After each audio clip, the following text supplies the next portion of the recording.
Okay. ఇప్పుడు మనకి ఈ మధ్య కాలంలో చిన్న పిల్లలు అంటే 3 ఏళ్ళు, 4 ఏళ్ల పిల్లలకు కూడా ఇంతింతలావు అద్దాలొచ్చేస్తున్నాయి.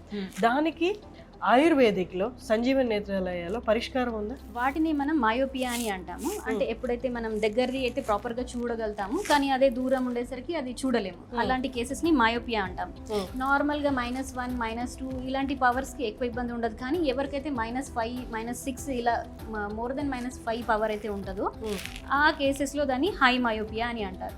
ఆ హై మయోపియా వల్ల ఏమవుతుందంటే అది రెటినా పైన ఎఫెక్ట్ చేస్తూ అక్కడ రెటినా ప్రాబ్లమ్స్ అనేవి క్రియేట్ చేస్తుంది. ఓకే. అదే ఆ రెటినా ప్రాబ్లమ్స్ ఎంత డేంజరస్గా ఉంటాయంటే టోటల్గా రెటినల్ డిటాచ్మెంట్ అలాంటి కేసెస్ కూడా అవుతాయి ఈ హై మయోపియా వల్ల. రెటినాలో డీజనరేషన్ రావడము అలాంటి కేసెస్ ఉంటాయి. అయితే వాటన్నిటికీ కూడా మనం ఇక్కడ కరెక్ట్గా ట్రీట్మెంట్ ఇస్తూ ఆ ప్రాబ్లమ్ని కూడా క్లియర్ చేసుకోవచ్చు. అంటే ఇప్పుడు 3 ఏళ్ళు, 4 ఏళ్ల పిల్లల్లో ఇంత ఐసైట్ కనిపించింది, మయోపియా కనిపించింది అనుకోండి, -4, -5 అలా కనిపించింది అనుకోండి, వాళ్ళకి ఎన్ని మంత్స్ పడుతుంది నార్మల్ అవ్వడానికి? ఇప్పుడు మరీ చిన్న పిల్లలైతే వాళ్ళలో ఏంటంటే మనం చూడాల్సి వస్తుంది. ఒక 18 to 25 ఇయర్స్ వరకు అది పెరుగుతూనే ఉంటుంది. దాన్ని మనం ప్రోగ్రెసివ్ మయోపియా అంటాం.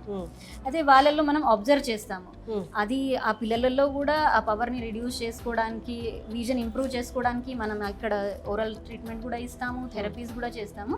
కానీ దాంతోపాటు ఒక 18, 20, 25 ఇయర్స్ వరకు కూడా ఆ ప్రోగ్రెషన్ అనేది తక్కువ చేసుకోవడానికి కూడా మనం ట్రీట్మెంట్ అనేది ఇస్తాము. ఓకే.